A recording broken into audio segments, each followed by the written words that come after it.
Programme मध्य मुकाबले में खुश आमदेद। मैं हूं रबिया एहसन और मेरे साथ मौजूद हैं रऊफ क्लासरा। और आज के प्रोग्राम में जिन टॉपिक्स पे हम बात करेंगे उसमें सबसे पहले मरियम नवाज ने इंतखाबात से पहले एहतसाब का मुतालबा कर दिया। नए चीफ की तैनाती से कुछ न बदला, सख्तियां बढ़ गईं। इमरान खान का एतराफ, कभी आर्मी चीफ को बात करने की दावत नहीं दी, इंतखाबात के लिए किसी से भी बात करने को तैयार। इमरान खान का ऐलान, क्या इमरान खान के इंतखाबात का मुतालबा इस वक्त मान लिया जाएगा? इसके अलावा बात करेंगे जनरल फैज हमीद अपने ऊपर लगने वाले इल्जामात मुस्तरद कर दिए। तमाम मलबा साबिक army chief general Qamar Javed Bajwa और अदालतों पर डाल दिया। फौज में फैसला सिर्फ चीफ का, क्या तनहा मेजर जनरल हुकूमत गिरा सकता है? फैज हमीद ने अपना दामन छुड़ा लिया। साबिक डीजी ISI फैज हमीद के मौकिफ में कितनी सच्चाई है, इसके ऊपर बात करेंगे। इसके अलावा बात करेंगे IMF प्रोग्राम कब बहाल होगा, वजीर खजाना वाज़ेह जवाब देने में नाकाम। डॉलर बेकाबू, महंगाई उरूज पर, हुकूमत का कर्जों पर इन्हिसार। IMF की कड़ी शराइत के बावजूद मुआहदा होने के आसार नहीं नजर आ रहे, मगर क्यों, इसको भी जानने की कोशिश करेंगे। हमारे साथ खुसूसी गुफ्तगू करने के लिए मौजूद हैं सेनेटर सलीम मानवीवाला, जो कुछ देर में हमें ज्वाइन करेंगे क्लास साहब। और इस वक्त काफ़ी मामलात हैं, ख़ास तौर पे सियासी मामलात, जो आज मानवीवाला साहब से डिस्कस किए जाने चाहिए। वैसे नॉर्मली उनसे मईशत पे बात होती है। मईशत से रिलेटेड जो अहम सवाल इस वक्त सरफेस हुआ है वो ये है कि IMF के बारे में कोई चीज़ क्लियर क्यों नहीं हो रही, क्योंकि परसों तक जो बातचीत हो रही थी वो ये थी कि आज का या जो गुजर चुका है कल का, ये एक डिसाइसिव दिन है और शायद हतमी मराहिल में जो मामलात हैं या मुज़ाकरात हैं वो तय पा जाएंगे। लेकिन आज हमने देखा कि वज़ीर ख़ज़ाना साहब बात कर रहे थे इसके ऊपर, लेकिन कोई क्लियर उन्होंने जवाब नहीं दिया कि हो रहा है, नहीं हो रहा है, अगर हो रहा है तो किन कंडीशंस पे हो रहा है। मेरा ख्याल है ये अभी ये अगर इन इश्यूज़ पे मैं अभी शायद बात ना ही करूं तो बेहतर है। सलीम मानवीवाला साहब हमें ज्वाइन करेंगे, उनके पास इनसाइड खबरें भी हैं, स्टोरीज भी हैं, खुद भी फिनांस मिनिस्टर हैं, वो करेंगे, क्योंकि उनसे सियासी बात भी करेंगे कि जो कि आज उसमें लाहौर में जो डेवलपमेंट्स हो रही है, इमरान खान साहब का BBC को जो इंटरव्यू है बड़ा अहम है। उन्होंने आर्मी चीफ साहब के हवाले से बात की है, एस्टेब्लिशमेंट को कहा है मुझे ज़रूरत नहीं है, या उन्होंने जो ख़तरात का इजहार किया कि बलूचिस्तान में उनमें केसेस हो रहे हैं। कल उनका वर्कर बेचारे का अब पोस्टमार्टम रिपोर्ट आ रही है कि पुलिस ने तशद्दुद करके उनको मारा है। उल्टा केस जो है वो भी इमरान खान साहब के उन पर उन्होंने बना दिया 302 वाला, ये कहे कि जनाब के शायद ये कल उन्होंने रैली की इजाज़त नहीं ली हुई थी, तो इमरान खान साहब की काल थी, तो उसी काल के नतीजे में तसादम हुआ और फिर वो जो है वो मारे गए। तो उन्होंने सीधा 302 लगा दिया। हालांकि यूजली तौर पर अगर आपने किसी अपने अपोनेंट को तंग करना भी हो तो 109 लगाई जाती होती है। उस दिन सुना नहीं था इजाजुल हक साहब भी कह रहे थे जी कि 109 है, दफा उन पे भी लग गई थी। और उनके वाले साहब जनरल जवाहर हक साहब के दौर में भुट्टो साहब पे जो जी बिल्कुल क्लास साहब, ये सियासी गुफ्तगू भी करनी है। हमारे साथ सलीम मानवीवाला साहब मौजूद हैं। अस्सलाम वालेकुम सलीम मानवीवाला साहब। अस्सलाम वालेकुम। अच्छा मानवीवाला साहब, जिस तरह से अभी हम प्रोग्राम के इंट्रो में बात कर रहे थे कि जो पॉलिटिकल टॉपिक्स हैं वो काफ़ी गंभीर है, उन पे बात होनी है और क्लासेस साहब उस पर बात करेंगे। मैं आपसे एक मामले पर सवाल पूछना चाहूँगी, और वो इम्पोर्टेंट सवाल इस वक्त इसलिए है कि वी वो एक्सपेक्टिंग कि जो IMF की डील है उसके बारे में कोई हतमी इत्तलात सामने आएंगी, लेकिन अभी भी कंफ्यूजन है। कुछ बता सकेंगे, वाजे कर सकेंगे कि डेडलॉक क्या है उसमें? जी देखें, IMF का एक प्रोसीजर होता है, उनका एक स्टाफ लेवल एग्रीमेंट होता है, उसके बाद फिर एक मैनेजमेंट एग्रीमेंट होता है और फिर वो उनका बोर्ड अप्रूव करता है। तो उसमें कुछ चीज़ें तो जब वो आए थे तो यहाँ एग्री हो गई थी, कुछ चीज़ें हमें फाइनलाइज करनी थी उनके जाने के बाद। तो वो चीज़ों में मेरा ख्याल थोड़ा डिले तो मैं नहीं कह सकता, बट वो प्रोसीजरल थी तो उसमें थोड़ा टाइम लगा। बट मैं उम्मीद कर रहा हूँ कि बाय नेक्स्ट वीक हमारा एग्रीमेंट साइन हो जाएगा। अच्छा मानवीवाला साहब, कुछ इस तरह का बज़वर्ड है, कोई एश्योरेंसेस देनी है IMF को, कोई कंडीशंस उनकी इस किस्म की सख्त हैं या यूनिक हैं जो हमें पूरी करने में टाइम लग रहा है, कुछ इस तरह का डेटा मांगा हुआ है, कुछ वाजे करेंगे क्या चीजें हैं जो इस वक्त रुकी हुई हैं? एक्चुअली एक फाइनेंसिंग पार्ट होता है सारी इसकी IMF पैकेज का ना, तो वो फाइनेंसिंग मोडेलिटीज जो हैं वो फाइनलाइज नहीं हुई अभी तक हमसे, जो कि तकरीबन अब फाइनल हो गई हैं। तो वो जो फाइनेंशियल गैप होता है, आप उसको डेफिसिट फाइनेंसिंग कह लें या जो भी उसको वर्ड दे दें, वो उसकी अरेंजमेंट्स फाइनल होनी थी, जो कि जिसमें आई थिंक थोड़ा टाइम लग गया। तो अब वो तकरीबन फाइनल हो गई हैं और वो आई थिंक उनको कन्वे कर दी जाएंगी and they will become part of the agreement. ठीक है। अच्छा सर, ये भी आ रही हैं खबरें उस मानवीवाला साहब के, शायद IMF माजी में भी हमने देखा है कि इस तरह की उनकी शराइत रही है कि आपकी हुकूमत अभी 6 महीने रहेगी, मजीद इलेक्शन अगर होने हैं इसमें आपके अक्टूबर में, तो जो आने वाली हुकूमत है या अपोजिशन है आज की, उसकी एश्योरेंसेस भी उन्हें चाहिए होती हैं कि जनाब कि वो भी एश्योरेंसेस करे कि जो आपके साथ यहाँ पे एग्रीमेंट हम कर रहे हैं वो उसको ऑनर करेगी, क्योंकि पाकिस्तान का ट्रैक रिकॉर्ड तो इसी तरीके का है। एक हुकूमत आती है वो आके डील कर मुआहदे करती है, दूसरी आती है उनको तोड़ देती है। तो आप तक ये इतला है कि ये भी है कि वो चाहते हैं कि इमरान खान साहब जो है या उनकी पार्टी जो है बड़ी अपोजिशन पार्टी है वो भी अपना कोई इस पे इसको एंडोर्स करे जो आप लोग हमारे साथ ये डील कर रहे हैं? कोई इस तरह की आप तक खबर है? क्लासर साहब ये देखें, ये आपने ऐसी बात की है जो कि एक्चुअली प्रॉब्लम्स रहा है सक्सेसिव गवर्नमेंट्स में जी। और अभी भी आप देख लें 1 साल की या 1.5 साल में 5 फाइनेंस मिनिस्टर चेंज हुए हैं और 5 दफा ये दोबारा निगोशिएशन हुई हैं। तो वो IMF वाले राइटली सो ये समझते हैं कि हर जो नया आदमी आता है वो फिर हमें कहता है कि जी अब हमसे रीनिगोशिएट करो। तो एक मजाक उनके सामने, तो हम एक मजाक बन गए हैं कि कोई कंसिस्टेंसी नहीं है मुल्क में, कोई मतलब सिस्टम नहीं है।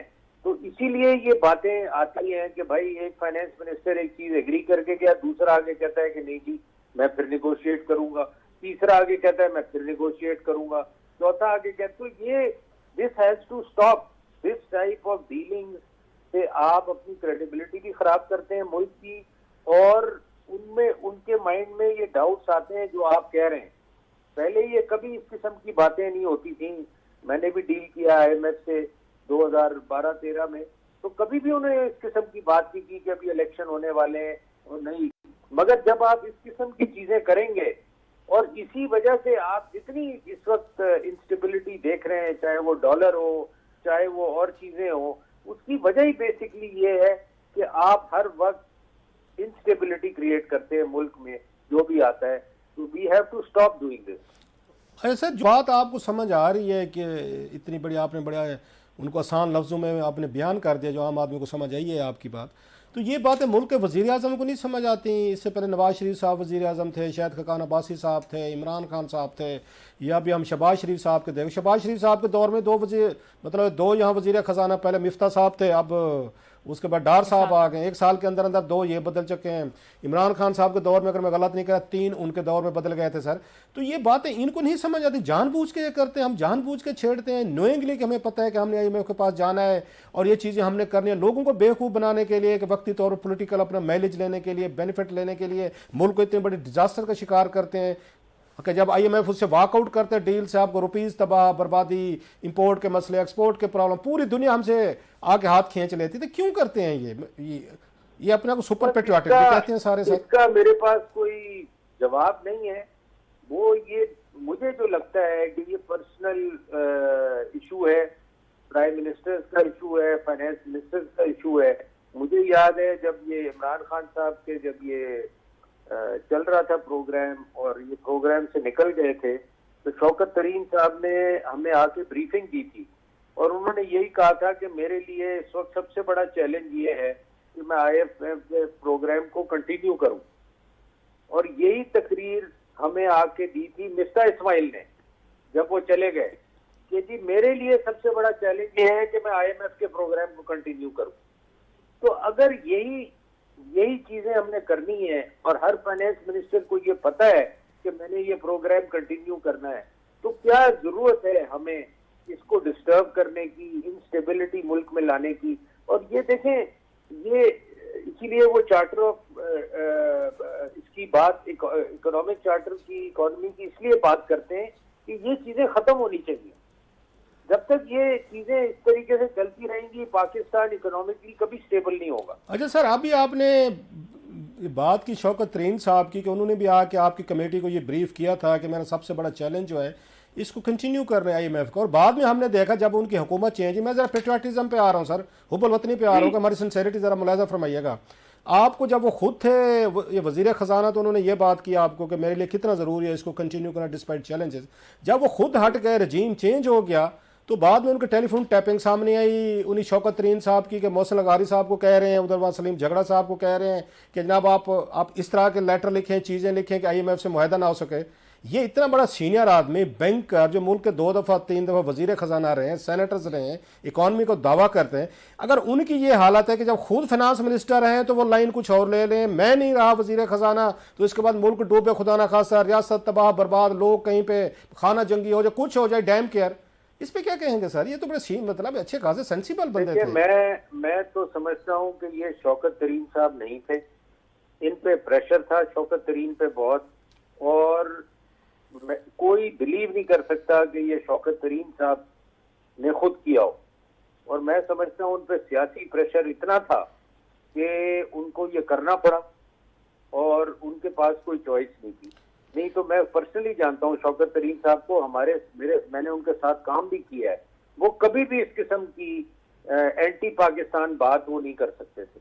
मगर आई डोंट नो उन पे किस किस्म का प्रेशर था, कहाँ से था कि उनको उन्होंने ये बात की, और मैं समझता हूँ कि ये बहुत ही गलत बात है। अच्छा सर, आपने बड़ा ये कैंडिडेट बात की, बड़ा कम होता है कि अपने फेलो कुलीग्स के बारे में इस तरह लोग बात करें, आपने की यू शोड द करेज। लेकिन सर भाई शौकत तरीन साहब अरबपति आदमी है, बैंकों के मालिक रहे हैं, अल्लाह ने बहुत बड़ी इज्जत दी, इस मुल्क ने दिया है। अगर उन पर प्रेशर था भी सही, सपोजली खान साहब का था, मेरा था, आपका था, किसी का भी था, तो कोई इंटेग्रिटी कोई चीज़ नहीं होती, करेक्टर कोई चीज़ नहीं होता, आप नो नहीं कह सकते कि सर, मतलब मोहसिन लगारी साहब उनको कह रहे हैं कि सर इससे रियासत को मसला नहीं होगा, तो इनको नहीं चाहिए था कि मतलब क्या हो जाता, वो सेनेटर ना रहते, सियासत वो पहले नहीं करते, टेक्नोक्रेट हैं, उनका 9 to 5 जॉब भी नहीं है, मजदूरी भी नहीं करते, रोजाना कोई तगारी गारा सीमेंट सरिया वाला काम भी नहीं है कि उनको एक दिहाड़ी कमानी है तो बच्चों का खाना चलेगा। अगर शौकत तरीन जैसा बंदा, अरबपति आदमी, अगर वो स्टैंड नहीं ले सकता, नो नहीं कह सकता गलत बात को, तो फिर हम किससे तवक्को रख के बैठे हैं सर इस मुल्क को बचाने के लिए? नहीं, वैसे मैं क्लासर साहब आपसे एग्री करता हूँ, शौकत तरीन साहब को नो करना चाहिए था, शौकत तरीन साहब को कहना चाहिए था कि सॉरी, मैं इस किस्म की चीज नहीं कर सकता क्योंकि ये मुल्क के लिए नुकसानदेह है। तो आई डोंट नो क्या उनके सर्कमस्टांसेस से क्यों उनको ये बात करनी पड़ी और क्यों उनको इस किस्म का एक्शन लेना पड़ा। अच्छा सर, रात हमारे साथ फवाद चौधरी साहब थे, तो वही बात हो रही थी, आपसे भी बात हुई थी थोड़ी सी, आई होप कि आज आप उस पर ज़रा तफसील से हमें बताएंगे। जो GHQ में मीटिंग्स हुई हैं सर, इसाक डार साहब वहाँ पे गए थे, तो वो ये रात कह रहे थे कि ये 10 का टोला है बिजनेसमैनों का, ये हमारे भी लाडले थे, ये हमारे पास भी आते थे, इमरान खान साहब को बड़ा पेम्पर, मतलब उन्होंने इनको किया, हमने किया, तो ये फिर बाजवा साहब के पास गए और इन्होंने कान भरे हमारे खिलाफ। तो ये हर दौर में ये जाते हैं, अपने बेनिफिट्स लेते हैं, लेने के बाद ये अगली हुकूमत, अगले चीफ के साथ सेट हो जाते हैं। सर आपकी क्या इन्फॉर्मेशन है कि ये वाकई ऐसे करते हैं हमारे बिजनेसमैन या कोई डिफरेंट है, और हुआ क्या है मीटिंग में सर के अंदर की खबर सर कोई? नहीं, मैं आपसे देखें फवाद चौधरी साहब से एग्री नहीं करता सर। देखें, बिजनेसमैन है तो परेशान पाकिस्तान में due to the instability that is going on, और ये कोई ऐसे सेट 10 बिजनेसमैन नहीं थे, ये थे डिफरेंट सेक्टर्स के बिजनेसमैन। कोई रियल एस्टेट में था, कोई इंडस्ट्री में था, कोई टेक्सटाइल में था, कोई ऑटोमोटिव में था। तो ये एक 10 लोगों का डाइवर्सिफाइड पैनल बना के ये आर्मी चीफ को ब्रीफिंग देने गए थे। और ये मैं आपको बताऊं, ब्रीफिंग उन्होंने दी है आर्मी चीफ को, उनको आर्मी चीफ ने कोई ब्रीफिंग नहीं की। राइट। और डार साहब ने उनको सुना है वहां बैठ के, और ये उनके रिक्वेस्ट पे ये मीटिंग हुई थी। ये कोई ऐसा टोला वोला नहीं है, ये फवाद साहब गलत बात कर रहे हैं। वो उनको ब्रीफिंग देने गए थे और ग्राउंड रियलिटीज जो पाकिस्तान की इस वक्त बिजनेस की हैं, हर सेक्टर की, उसकी ब्रीफिंग देने गए थे।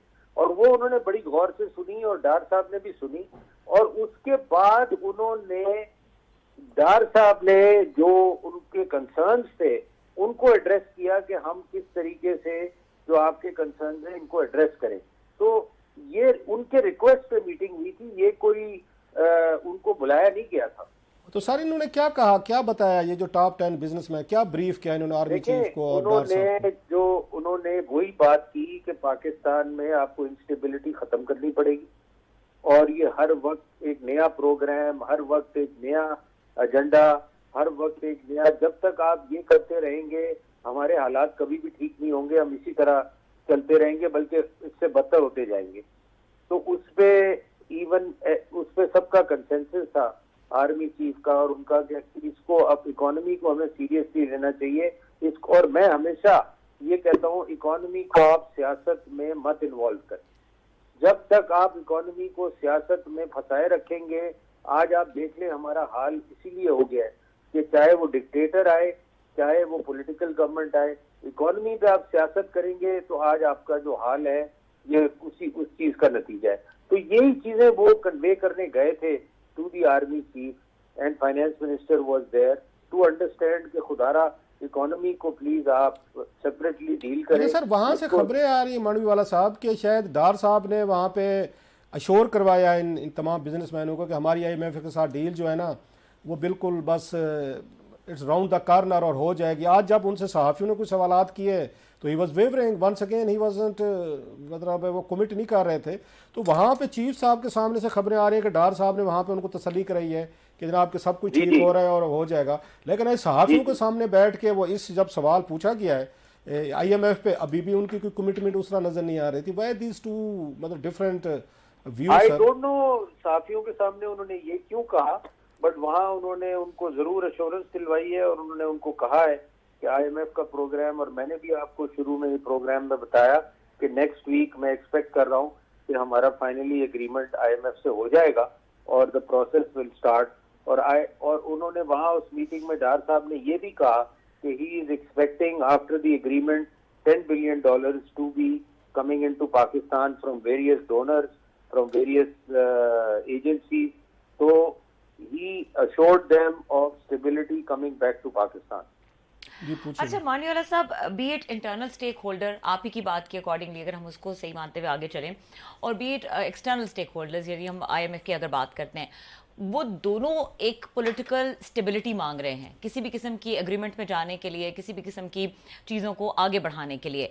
पॉलिटिकल स्टेबिलिटी इस वक्त एक आम बंदा भी समझता है कि इलेक्शन से आ सकता है। इलेक्शन एक बहुत बड़ा इस वक्त मसला बने हुए हैं। तो जिस तरह आप ये बात कहते हैं कि सियासत को और मईशत को अलग अलग रखा जाए, आपको नहीं लगता इस वक्त पाकिस्तान की सबसे बड़ी माशी ज़रूरत यह है कि एक स्टेबल पॉलिटिकल गवर्नमेंट मौजूद हो जो कि कुछ अरसे के लिए हो, ताकि IMF ने भी डील करना है तो उनको पता हो कि हमने इसी गवर्नमेंट के साथ 5 साल तक डील करना है अगले। इसी तरह बिजनेस कम्युनिटी है या कोई और स्टेक होल्डर्स, उनको भी पता हो कि ये मामलात हैं, ये गवर्नमेंट है और ये रूल करिए। सोल्यूशन आपको नहीं लगता कि इस वक्त यही है कि एक गवर्नमेंट हो और इलेक्शन हो जाए? देखिए मैं आपको एक बात बताऊं, IMF की कंप्लेन ही हमें यही है कि आपके यहाँ आइदर गवर्नमेंट है उसमें भी आपका यही ट्रीटमेंट है, आइदर गवर्नमेंट चेंज हो रही है उसमें भी आपका यही ट्रीटमेंट है विद इन। देखें उनके लिए इशू नहीं है कि कल PTI की गवर्नमेंट है, नवाज शरीफ की गवर्नमेंट है, पीपल्स पार्टी की गवर्नमेंट है। उनके लिए इशू है कि आपके यहाँ कंटिन्यूटी नहीं है, चाहे कोई भी आए। 4 साल में आप 2 दफा प्रोग्राम से निकल गए PTI की गवर्नमेंट में।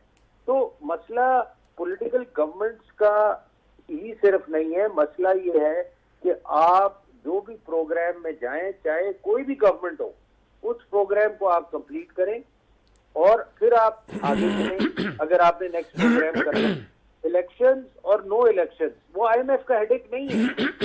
देखें उसको हम अगर ये पिक्चर देना चाह रहे हैं कि इलेक्शन होंगे तो सब कुछ IMF के साथ ठीक हो जाएगा, ऐसी बात नहीं है और ऐसा होता भी नहीं है।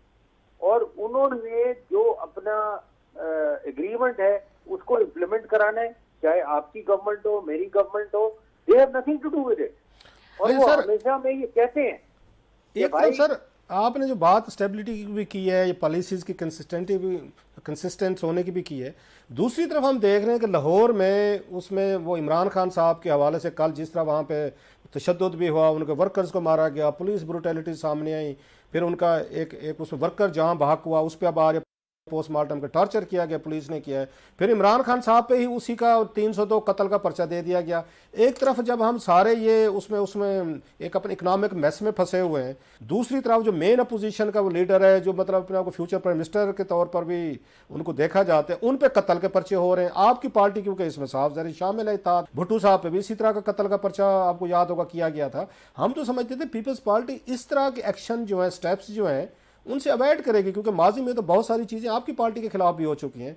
तो आपकी पार्टी के इस वक्त होते हुए ये पावर में इमरान खान साहब पे 302 का कत्ल का पर्चा उन्हीं के वर्कर के उस पर कर दिया गया। हालांकि टार्चर जो है अब सामने आ रहा है कि अगर पुलिस वगैरह ने किया है, तो आप इसको समझते नहीं है कि आपकी पार्टी भी ज़रा इस मामले में वो शामिल है? सर क्लासर साहब, मैं तो ये सारे अरेस्ट, मैं तो इन सब चीज़ों के अगेंस्ट हूँ, पर्सनली भी अगेंस्ट हूँ और मेरी पार्टी भी अगेंस्ट है ना।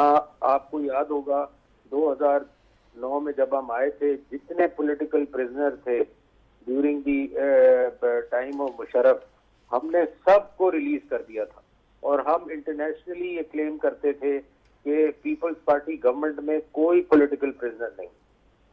तो पीपल्स पार्टी तो इन चीजों में बिलीव करती नहीं है क्लासरा साहब, ना हम इन चीजों से एग्री करते हैं, ना हम इनको सपोर्ट करते हैं और हम कभी भी चाहते नहीं हैं कि कोई भी पॉलिटिकल प्रिजनर हो पाकिस्तान में किसी किस्म का भी।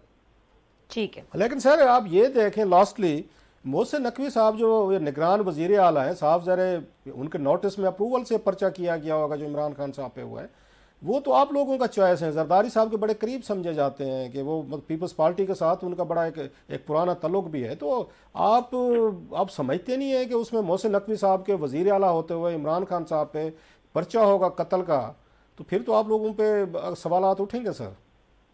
नहीं देखें, मैं अब किस वजह से उन्होंने ये पर्चा किया है मुझे नहीं पता, बट मैं समझता हूँ अगर उन्होंने किया है इस किस्म का पर्चा जिसकी कोई वजह नहीं है और जिसका कोई रीजन नहीं है, तो वो गलत पर्चा है और इस किस्म के पर्चों को होना नहीं चाहिए। ना हमें सियासी विक्टिमाइजेशन करनी चाहिए, ना हमें, अगर इमरान खान ने कोई गलत काम किया है अपने टेन्योर में और सियासी लोगों को विक्टिमाइज किया है, तो जरूरी नहीं है कि हम भी वही काम करें। बहुत शुक्रिया सर। ठीक है, बहुत शुक्रिया। सलीम मांडीवाला साहब हमारे साथ मौजूद है, एक्सक्लूसिव गुफ्तगू कर रहे थे। यहाँ पे वक्त हुआ है ब्रेक का। ब्रेक के बाद बात करेंगे इमरान खान के जो इंटरव्यू के हवाले से। इसी तरह मरियम नवाज ने भी एक मुतालबा किया है कि पहले इंतखाबात से पहले एहतसाब हो। इन तमाम मामला पर बात करेंगे। ब्रेक के बाद हमारे साथ रहिए। Welcome back. और क्लासेस अब बात करेंगे जनरल फैज़ ने आज जो है वो अपने ऊपर जो उनके ऊपर इल्ज़ामात लगाए, तनकीद हुई पिछले दिनों में, उस पर उन्होंने एक तरह से खामोशी तोड़ी और जो उसका जवाब दिया है वो बड़ा सिंपल है कि मैंने अकेले ने क्या कर लेना था। आर्मी चीफ जो हैं वो सिस्टम को हेड कर रहे होते हैं और गवर्नमेंट अकेले मैं तो नहीं गिरा सकता। तो ये बड़ा एक सिंपल सा उन्होंने इक्वेशन बना दिया। अब ये इतना ही सिंपल है जितना वो कह रहे हैं। बड़ा अहम सवाल है और इसका बड़ा थोड़ा सा लंबा जवाब है हिस्टोरिकली कि हिस्ट्री इज रिपीटिंग इटसेल्फ। वो ये है, एक तो मेरा ख्याल है मरियम नवाज की कामयाबी है कि उन्होंने जनरल फैज़ को बोलने पे मजबूर किया है। अच्छा, that's our success if you ask me. इस पे भी मैं आता हूँ। जैसे इमरान खान साहब की कामयाबी थी, उन्होंने जनरल बाजवा को मजबूर कर दिया था कि आप आएँ और अपना बयान दें, अपने डिफेंड में दें, आप प्रेस कॉन्फ्रेंस करें, सहाफ़ियों को बुलाएं, किसी कालम निगार को कहें, आप किसी कोई उस पे एंकर को फ़ोन करें, मैसेजेस करें, व्हाटएवर जो भी करें, आप क्लैरिफाई करें। ये चीज़ सूट करती है ये सियासतदानों को। सो मेरा ये ख्याल है today Maryam Nawaz might be happier person कि जनरल फैज़ ने बात की है। तो सेम मैसेज में मुझे याद है हमने प्रोग्रामों में बात भी की हुई, मैं अपने वीलॉग्स में भी की हुई है कि जिस दिन जनरल बाजवा साहब बोलेंगे ये इमरान खान की सक्सेस होगी, क्योंकि सियासतदान एक हो जाता है थिक स्किन, उसके पास बहुत सारे फोरम है, रोजाना उसके 20 बंदे टीवी चैनल पे बैठे हुए हैं, वो ट्वीट कर सकते हैं, वो प्रेस कॉन्फ्रेंस कर सकते हैं, वो इंटरव्यू दे सकते हैं। ये लग्जरी जो है ना, ये आर्मी जनरल के पास नहीं होती, स्पेशली जो रिटायर हो जाए। सो ये लग्जरी में उस वक्त भी मुझे समझ आ रही थी कि इमरान खान साहब क्यों ये हिट कर रहे हैं, टारगेट कर रहे हैं बाजवा साहब को। ये चाहते हैं कि ये उसको प्रोवोक कर रहे हैं कि ये बोलें। जो ही वो बोलेंगे उनकी 20 पार्टी के लोग बोलेंगे, टॉक शोज होंगे मुसलसल, फिर वही बात जो है वो आके रीइंफोर्स होगी कि बाजवा साहब ने ये रजीम चेंज करवाई थी, और फिर सारी बातें होंगी। ये बातें खान साहब को सूट करती थी और बाजवा साहब exactly fail into the trap. उससे इमरान खान साहब को कोई फर्क नहीं पड़ा। आप नोट करें जो बाजवा साहब ने बातें बताई हैं, उनकी पॉपुलैरिटी वहीं पे खड़ी हुई जैसे पहले खड़ी हुई थी। अब सेम वही ये जो है ना, और उसका नुकसान सारा बाजवा साहब का, चुप कर गए ना बाजवा साहब। बल्कि ये उन्होंने कालम, जो मेरी ये खबर है कि उन्होंने कुछ लोगों से बात की भी थी, बाद में जनरल बाजवा साहब ने उनको फोन करके रुकवाई हैं चीजें कि अभी ना करें आप। बाद में वजातें भी दे रहे थे, मैंने ये नहीं कहा, वो नहीं कहा, फलां नहीं कहा। तो लेकिन इमरान खान साहब का मकसद हल हो चुका था कि आप आए और फिर हम आपको वो ग्रिल करेंगे। मतलब आप इन अदर वर्ड्स आप उसको क्लैरिफाई भी करेंगे तो कन्फेशन कहीं ना कहीं से आ जाएगा। सियासतदान फिर कह रहे हैं उनको कोई फर्क नहीं पड़ा, वो तो रोजाना एक दूसरे के यहाँ पे हशर नशर कर रहे हो रहे थे, इन्हें कोई फर्क नहीं पड़ा, उनको पढ़ना था फर्क, वो उनके काम। अब ये मरियम का सेम ट्रिक मरियम ने अप्लाई किया जो इमरान खान साहब ने जनरल बाजवा साहब पे किया, इन्होंने जनरल फैज़ पे किया। इन्होंने पिछले कुछ दिनों से इन्होंने वही, अब नोट करें, खान साहब की तरह इन्होंने बम्बार्डमेंट शुरू कर दी। बाद जब ये लेकर गए उस पर कोर्ट मार्शल पे, खान साहब ये कह रहे थे जनरल बाजवा साहब का उनके खिलाफ एक्शन होना चाहिए, इंक्वायरीज होनी चाहिए। इंक्वायरी क्या होती है फौज में, कोर्ट मार्शल होते हैं। जब इन्होंने टेम्परेचर बढ़ाया तो जनरल फैज को लगा यार कि उस पर टीवी टॉक शो होना शुरू हो गए, उस पर हमने किए वीलॉग्स पे, ट्विटर, सोशल मीडिया, सब जगह। तो जनरल साहब को लगा ये तो सारा मलबा मेरे गले पड़ने वाला है। जैसे जनरल बाजवा साहब को लगा था कि इमरान खान साहब की सारी बातों का मलबा तो मेरे ऊपर गिर रहा है कि मैंने रजीम चेंज किया, मुझे थोड़ी सी वजाहत देनी चाहिए कि क्यों किया हमने रजीम चेंज। सेम जनरल फैज साहब भी उसी उसमें ट्रैप में है। उन्होंने आज 3 बात उन्होंने ये इमरान खान साहब को उन्होंने फोन करके कहा कि जनाब के ये 3 रीज़न है। एक उन्होंने कहा जनाब कि मैं उस वक्त मेजर जनरल था 2017-18 में, जब नवाज शरीफ साहब का पनाम आया, हटाया गया, इंक्वायरीज हुई, GAT बनी और इनको जेल भेजा गया, तो और मैं मेजर जनरल, मेरी क्या औकात थी, नंबर 1। अच्छा, नंबर 2 उन्होंने कहा जनाब कि फौज में सिर्फ एक बंदा फैसले करता है, चीफ। वो आर्मी चीफ जनरल बाजवा का कहा कि अगर कुछ हुआ भी है आपके खिलाफ, वो सारा का सारा जनरल बाजवा साहब कर रहे थे, मैं तो आर्डर जो है ना मैं ओबे कर। तीसरा उन्होंने सजाएं तो अदालतों ने दी हैं। अब मरियम कहते हैं कि तीनों चीजें आप लोगों ने मिला के हमारे खिलाफ इस्तेमाल की हैं। ये कन्फेशनल स्टेटमेंट है अगर समझा जाए। जो बात जो इमरान खान साहब ने उनसे कन्फेशन करवाए थे जनरल बाजवा से, एग्जैक्टली मरियम नवाज साहब ने करवाई हैं जनरल फैज साहब से। अब क्या कहा फैज साहब क्या चाहते हैं, दैट्स वेरी इंटरेस्टिंग।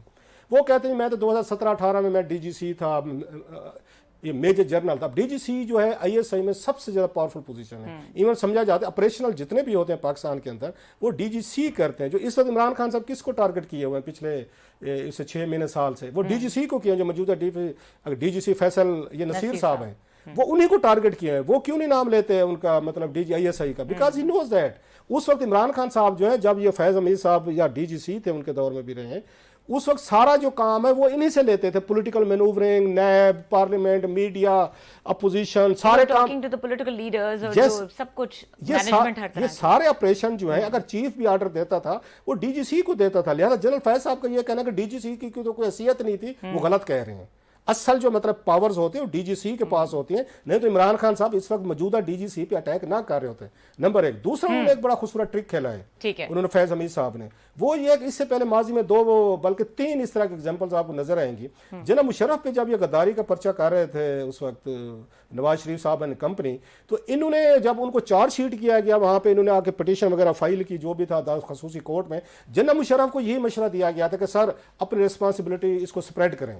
उन्होंने अपने उसमें आज भी मैं उसको कहूंगा, अपने जो रिपोर्टर हमारे सफी हसनैन साहब हैं वो जरा इसको निकालें। उन्होंने कहा था जनाब मुशर्रफ साहब ने, मैंने अकेले फैसले नहीं किए थे, मेरे साथ कोर कमांडर थे। कोई आप ब्रेक लेनी है? ब्रेक है बड़ी, इधर से एक दो और भी है। जन असलम बेग साहब का वाकया 1-1.5 मिनट का टाइम होगा, लेकिन हम कोशिश करेंगे कि इसी में कंप्लीट करें। जी, डिस्कशन को कंटिन्यू करेंगे, हमारे साथ रहिए।